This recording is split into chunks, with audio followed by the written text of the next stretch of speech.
늘 주님의 팔에 안겨서 승리하는 여러분이 되기를 예수님의 이름으로 축복합니다. 일전에 제가 한번 말씀드렸던 얘기인 것 같아요. 실화인데요. 영국 런던을 가면 워낙 고색 창연한 역사적인 건축물도 많고 살펴볼 곳이 많습니다만 웨스트민스터 교회 세상의 성당이라 이래 하는데 원래는 교회입니다. 그 교회가 대단한 교회입니다. 그래서 많은 사람들이 그곳을 방문을 하는데요. 한날은 일단에 이제 미국에서 온 방문객들이 그 교회를 방문을 했습니다. 그래서 안내자가 안내를 하면서 그 웨스트민스터 교회의 아주 그 찬란한 역사적인 내력과 또 그 교회를 이루어온 신앙의 영웅들, 선배들과 또 현재 자기들이 하고 있는 대단한 어떤 프로그램을 아주 자랑스럽게 그렇게 이제 장강서를 가지고 설명했던 것 같아요. 거기에 있던 이제 많은 방문객들이 도전도 받고 또 은혜도 받고 고개를 끄덕거리고 아멘 하기도 하는데, 이제 마지막으로 이 안내자가 혹시 여기 계신 분들 중에 질문 있는 분이 계시면 질문을 한번 하십시오 했더니 다른 사람은 아무도 질문을 하지 않는데 여자분 한 분이, 이제 미국에서 오신 그 여자분 한 분이 손을 들고 얘기를 합니다. 감사합니다. 아주 친절하게 저희들에게 이렇게 설명을 해 주셔서 이 교회가 얼마나 대단한 교회인지, 또 대단한 믿음의 그런 신앙의 사람들이 있었는지, 또 현재는 그런 대단한 프로그램이 있는 것, 많은 도전을 받았습니다. 그런데 과연 이 교회에서 구원받은 사람이 근래에 몇 명이 있었습니까? 과연 이 근래에 이 교회를 통해서 구원받은 사람이 몇 명이 있습니까? 라고 그렇게 질문을 던지니 이 안내자가 아무 말을 하지를 못했다는 거예요. 뜻밖의 질문에. 잘 생각해 보시면 굉장히 의미가 있는 얘기입니다. 여러분, 본질을 놓쳐버리고 아무리 외형적으로 대단하고 화려한 일을 우리가 한다고 해도요, 그거 전부 다 허사를 경영하는 일이에요. 그게 성경이 우리에게 밝히 보여주고 있는 신앙의 내용이거든요. 자, 그러면 신앙이 뭘까요? 신앙이 제가 볼 때는요, 끊임없이 본질을 추구하는 거예요. 끊임없이 본질을 추구하는 거예요. 그렇기 때문에 예수님께서는 우리에게 익숙한 것에 대해서 자꾸만 질문을 던지는 분으로, 의문을 던지는 분으로 우리에게 등장을 하십니다. 자, 예를 들면 안식일에 우리 주님께서 제자들과 함께 밀밭 사이를 지나가셨죠. 그때 제자들이 너무 시장해서 아시는 것처럼 밀이삭을 비벼서 그것을 이제 먹었습니다. 근데 그 모습을 보고 바리새인들이 예수님을 아주 힐난을 합니다. 어찌 하지 않아야 되는 일을 합니까? 하지 않아야 되는 일을 합니까? 라고 의문을 던져요. 그런데 우리 주님이 거기에 대해서 뭐라고 하십니까? 아신 것처럼 다윗이 사울을 피해서 도피를 할 때 성소 안에 있었던 그 떡을, 진설병 떡을 먹었던 사건을 얘기를 하시면서 안식일이 사람을 위해서 있는 것이지 사람이 안식일을 위해서 있는 것이 아니라고 말씀하십니다. 그러므로 인자는 안식일의 주인이라 말씀하시면서 안식일의 이 근본적인 본질을 다시 한번 깨우쳐 주세요. 그래서 여러분, 성경을 보시면요, 전부 주님은 이런 방식으로 우리가 익숙하게 살아오던 삶의 방식에 대해서 세상 말로 딴지를 걸어오세요. 자꾸 딴지를 걸어오세요, 여러분. 그런 점에서는 교회와 성도는 자기 마음먹은 대로 살 수 없는 것이 정상적입니다. 교회와 성도는 절대로 자기 마음먹은 대로 살 수 없는 것, 그것이 오히려 정상적이라니까요, 여러분. 그래서 말씀드린 것처럼 예수님이 우리가 익숙하게 유지하던 방식에 대해서 자꾸 질문을 던지고 의문을 던지고 딴지를 걸어오시는데요, 그래서 부활하신 주님이 대표적으로 베드로에게 하신 말씀이 뭡니까? 야, 너 젊어서는 너 마음대로 살았지 않느냐? 그러나 이제는 어떻게 된다고요? 띠를 띠고 네 마음대로 살 수 있는 인생을 살 수 없을 거야 라고 말씀하고 있는 거예요. 근데 그 베드로의 인생 안에 교회와 성도가 있거든요. 그래서 오늘날도 진짜 교회와 진짜 성도는 내가 원하는 것과 주님이 원하시는 그 사이의 간극에서 고민합니다, 여러분. 또 방황도 하기도 해요. 그러나 결국은 하나님의 은혜로 하나님 편에 서 보는 것, 그게 진짜 교회와 성도입니다. 그러면서 우리 안에 주님, 내가 내 힘으로는 할 수 없었는데 주님의 은혜의 능력으로 순종해보니 되네요. 내가 내 능력으로는 안 되는데 주신 믿음으로 내가 순종해보니 내가 나를 이기는 인생을 살게 되었네요 하는 것들을 배워가면서 나의 나 된 것은 뭐라고요? 하나님의 은혜라. 나의 나 된 것은 하나님의 은혜라는 것을 인정하는 것이 진짜 신앙이라는 거예요. 그렇다면 여러분, 다시 한번 지난주에 사도신경 우리가 강의를 하면서 말씀드렸던 것들을 복기를 한번 해보십시오. 기독교 신앙의 본질이 뭡니까? 기독교 신앙의 본질, 뭐 우리가 많은 것들을 깨우치자는 거예요, 여러분. 종교 지식을 많이 쌓아 올리자는 거예요. 그거 절대로 아니라고 얘기했어요. 기독교 신앙의 본질은 예수님을 믿는 거예요. 예수님을 믿는 것.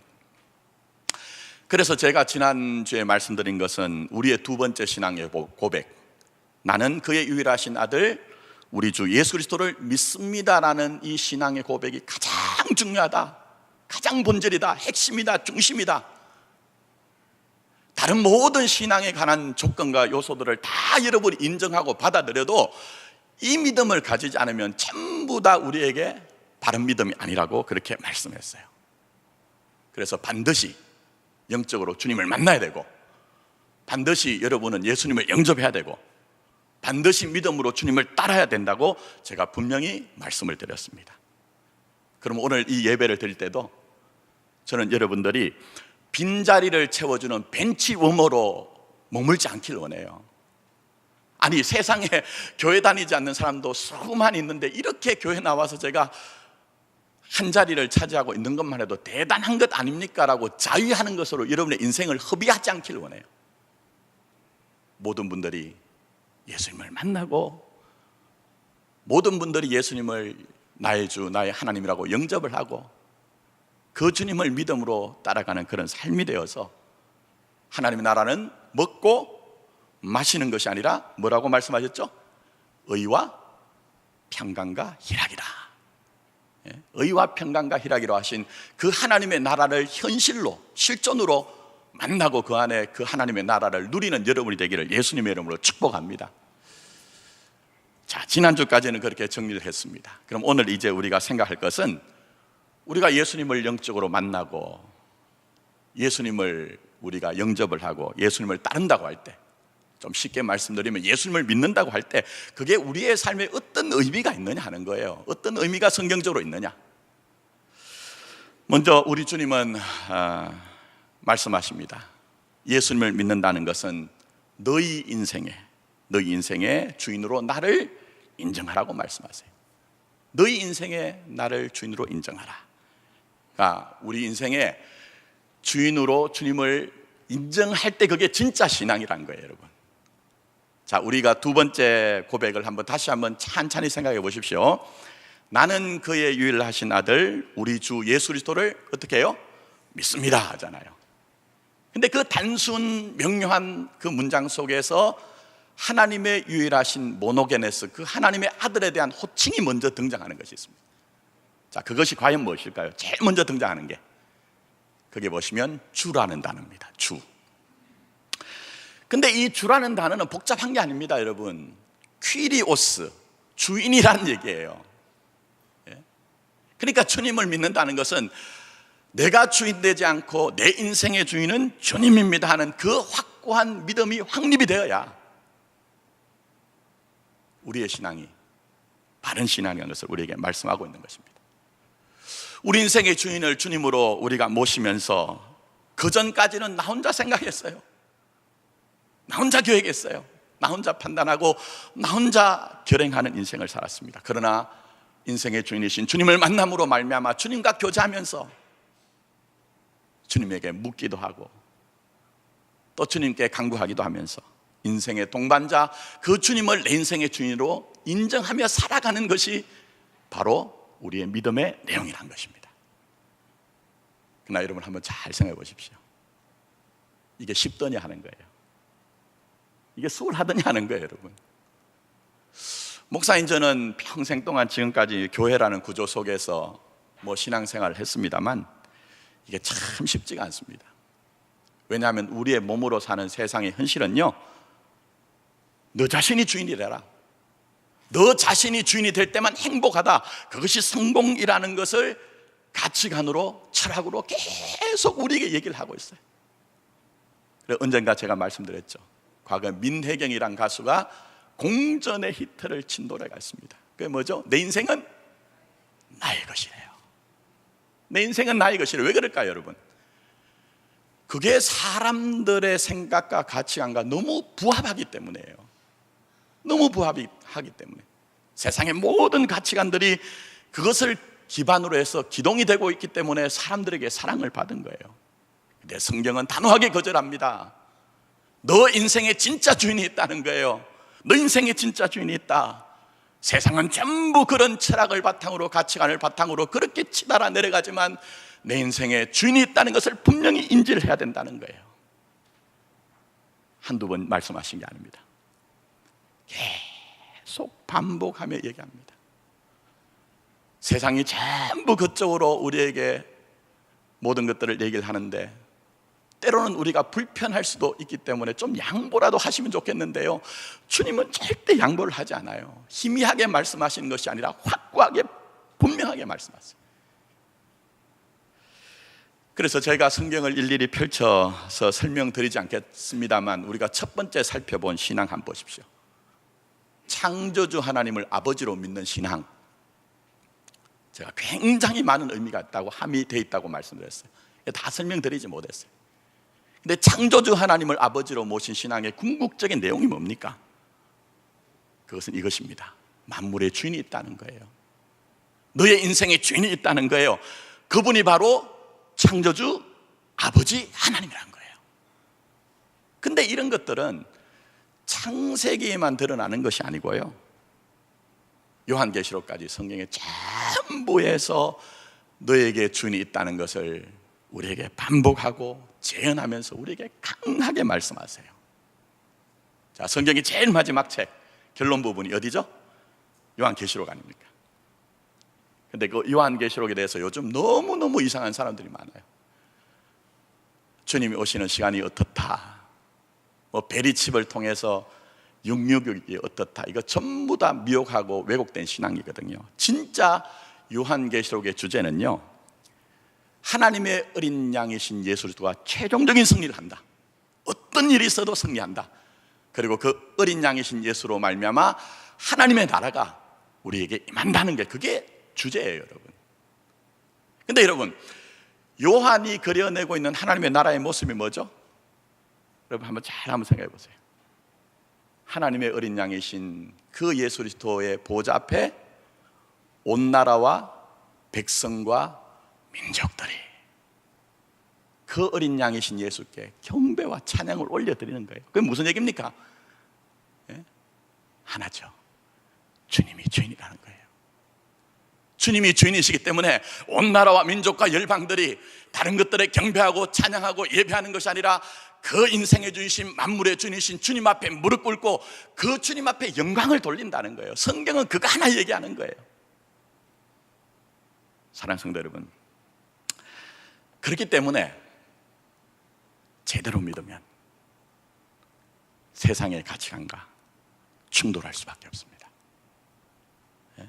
제대로 믿으면 세상의 가치관과 충돌할 수밖에 없어요.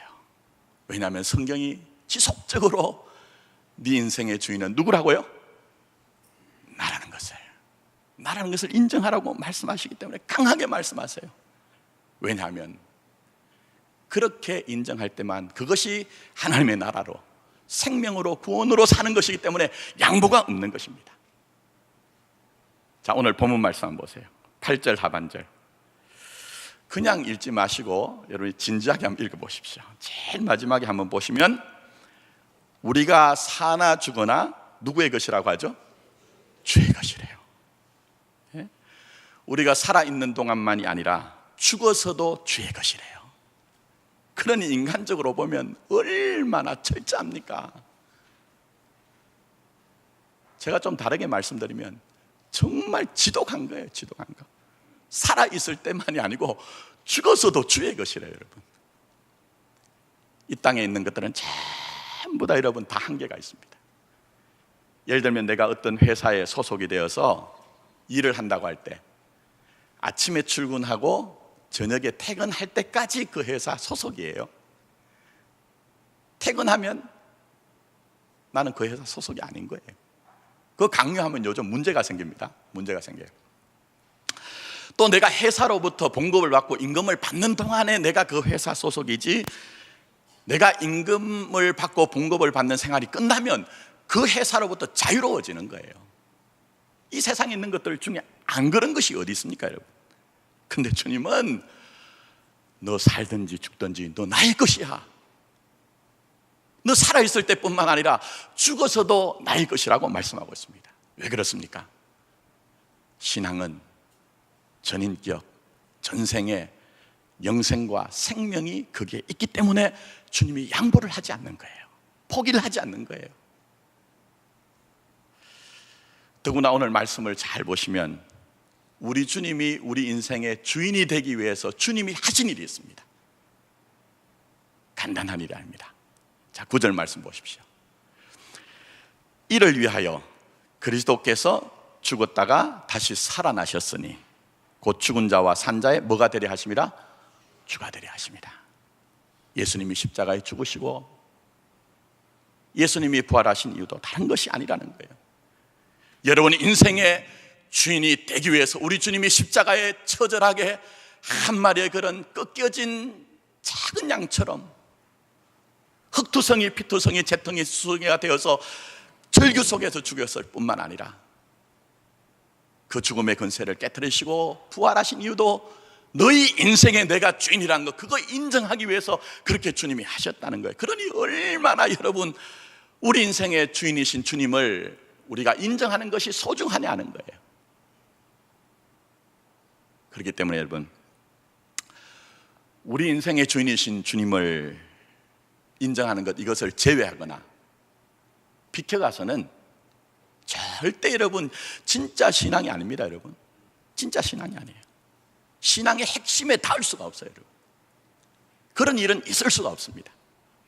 심지어는 수십 년 동안 우리가 교회를 다니면서 종교적인 관습에 대단히 우리가 익숙해서 어떤 일들을 잘 빼어나게 수행을 한다고 해도 내가 이 부분에서 정말 내 인생의 주인은 주님입니다 하는 것들을 고백하고 인정하고 믿지 않으면 성경의 정신은요, 허사를 경영하는 일이라고 말씀하고 있는 거예요. 이게 성경의 정신인 거예요. 그런 점에서 목사로서 제가 요즘도 창세기를 강의할 때 아침마다 창세기 19장을 지금 119번째 이제 강의를 들어가는데요, 요즘 조금 불편하실 거예요, 나오신 분들이. 제가 요즘 굉장히 화가 나는 게 있습니다. 다른 것이 아니고 교회를 세습하는 분들 때문에. 그 세습을 하신 분들 대부분은요, 소위 말해서 잘 나가시는 분들이에요. 대단한 분들이에요. 근데 세습을 한단 말입니다. 근데 제가 볼 때는 이것은요, 단순히 뭐 조직체에 관한 문제가 아니에요. 뭐 교회라고 하는 어떤 건물에 대한 문제가 아니에요. 이 영적인 문제예요. 영적인 문제. 여러분, 교회는 그 주인이 누구라고 고백하죠? 주님이라고 고백하잖아요. 입술로 주여 주여라고 하지 않는다면 그런 일들은 절대로 발생이 되어서도 안 되고 발생할 수도 없다는 거예요. 그래서 제가 그런 부분에 굉장히 화가 납니다.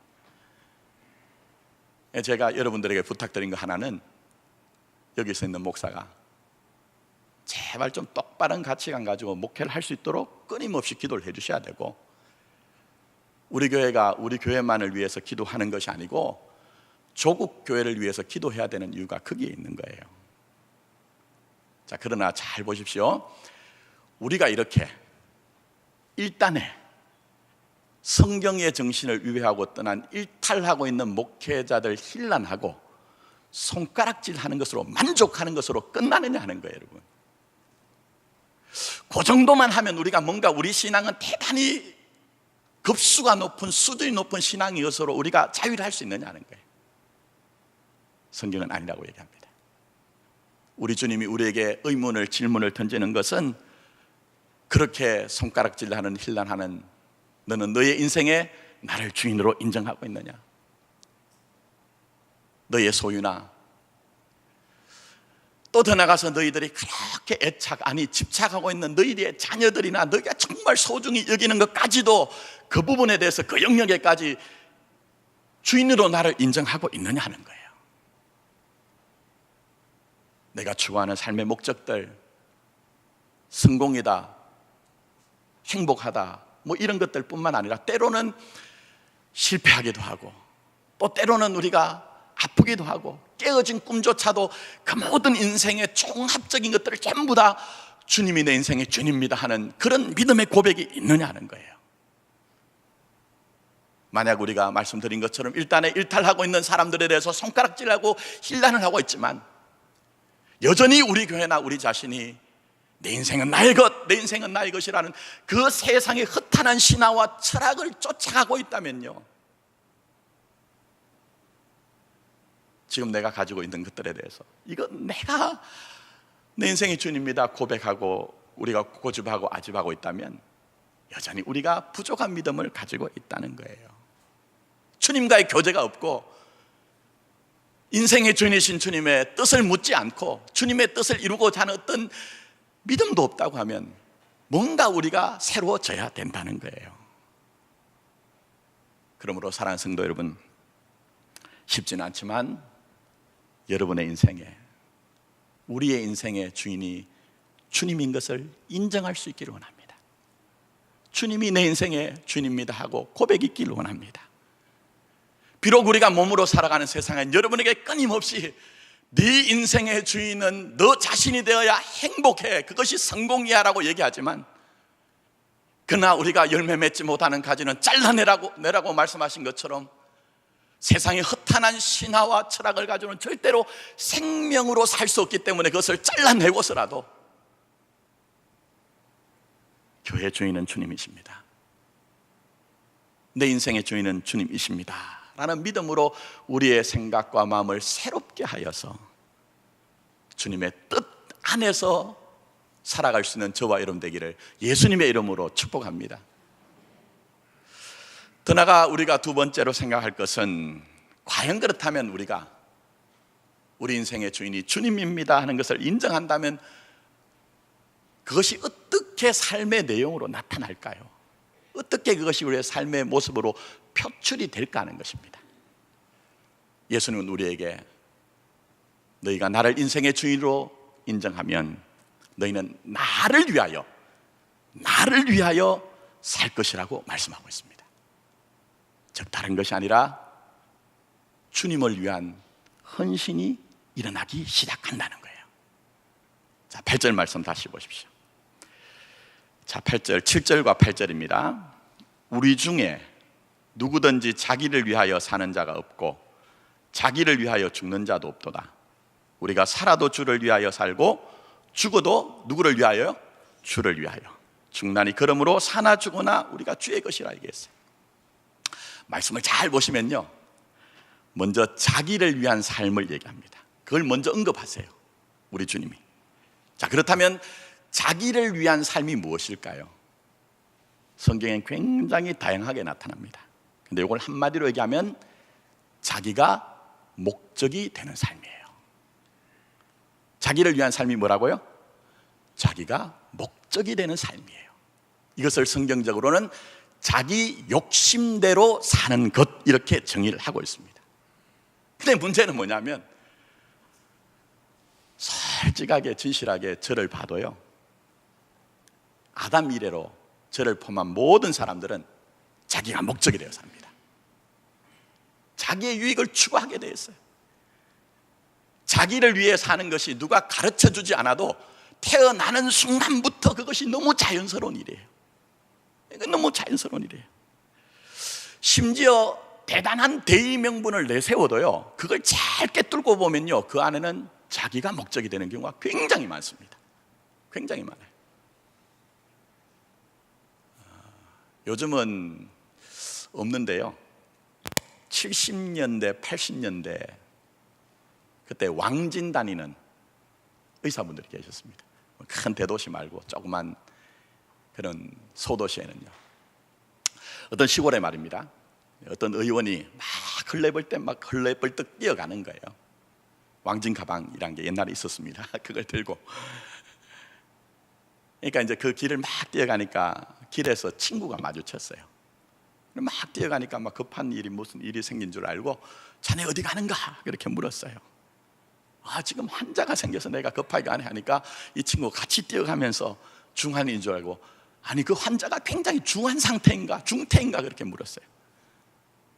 그랬더니 이 의원이 아니 아주 경미해 얘기를 하는 거예요. 그래서 이 친구가 아니 그렇게 경미한 환자에게 왜 자네가 이렇게 헐레벌떡 뛰어가는가, 뭐 그래 급한가 했더니 이 의원이 하는 말이 이렇습니다. 옛기 이 사람아, 내가 가기 전에 그 환자 병이 나면 안 되잖아. 무슨 얘기입니까 여러분? 세상의 본질을 얘기하는 거예요. 세상의 본질을, 실상을 얘기하는 거예요. 자기의 목적을 위한 열심, 자기의 유익을 위한 그 성실과 친절, 전부 다 이것이 세상에 가득하잖아요. 여러분, 그게 세상이거든요. 근데 정말 내 인생의 주인이신 주님을 만난 사람, 물과 성령의 그 진리로 말미암아 거듭난 사람, 나를 위해 십자가에 죽으시고 나를 위해 그 부활하신 주님이 당신의 것으로 내 인생을 만들었다는 것을 인지하는 사람들은 그게 죄란 걸 아는 거예요, 여러분.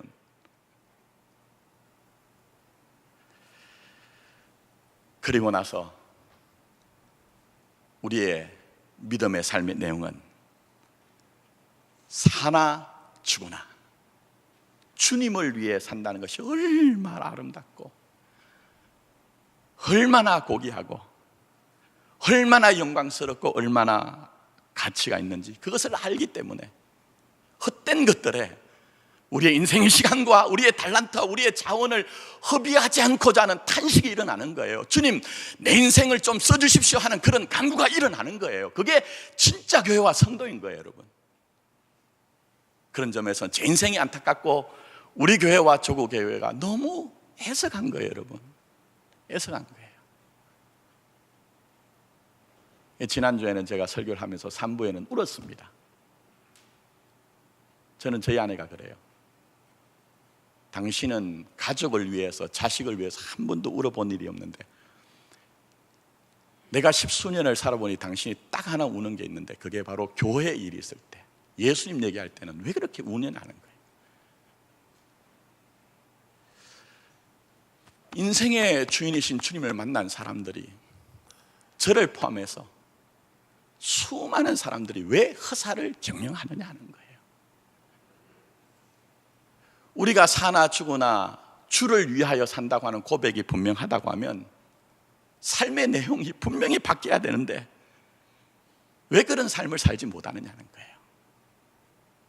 채근하거나 여러분이 부족하다고 책망하는 것이 아닙니다. 우리 이제는 다 변화되어서 좀 새롭게 되어서 새롭게 시작을 하자는 거예요. 부족하지만 연약하지만 나 주님의 것이기 때문에 주의 것으로 살기를 원합니다 하는 고백이 있고 그렇게 살아갈 때 그게 영적인 삶인 거예요. 그게 영적인 삶, 무슨 거대하고 위대한 것이 아니라. 근데 참 감사한 일이 있습니다. 그게 뭐냐 하면 이 소망 없는 시대에도 여전히 많은 분들이 그런 삶을 살아가고 있어요.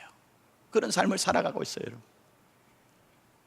여러분 아시다시피 저는 우리 교회 목적 선언문도 제가 올 때 밝혀드렸습니다만 제 삶의 목적 중에 하나는 교회를 선교적인 교회로 바꾸어내는 거예요. 선교적인 교회로. 물론 거기에 대해서는 아주 다양한 내용이 있습니다만 그래 제가 선교에 대해서 지대한 관심이 있거든요. 저는 교단과 관계없이 선교사들이, 제 친구들이 굉장히 많습니다. 그런데요, 목사인 제가 정말 정말 부끄럽고 때로는 참 제가 얼굴을 들지 못하는 분들이 계세요. 그런 분들이 분명히 선교제에 나가지 않았다면요,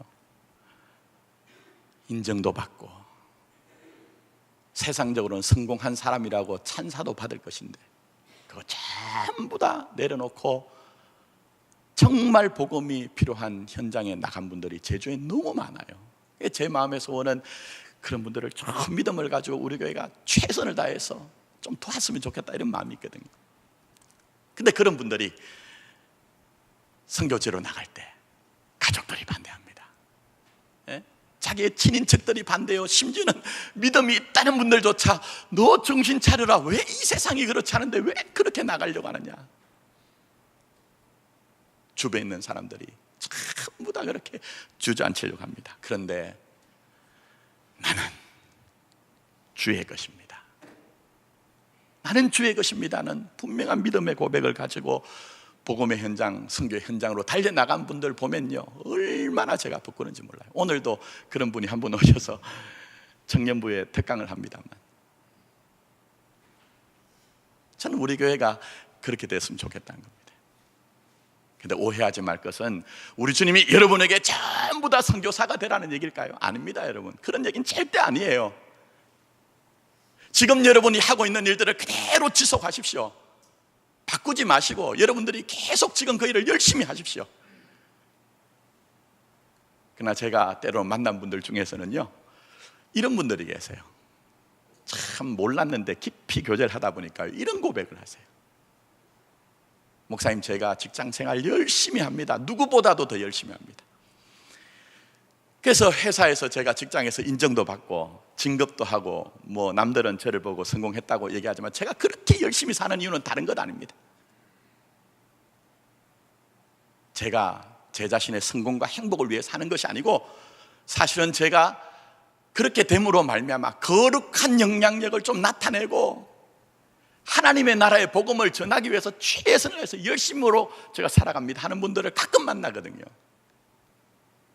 그럴 땐 제가 얼마나 감사한지 몰라요. 얼마나 감사한지 몰라요.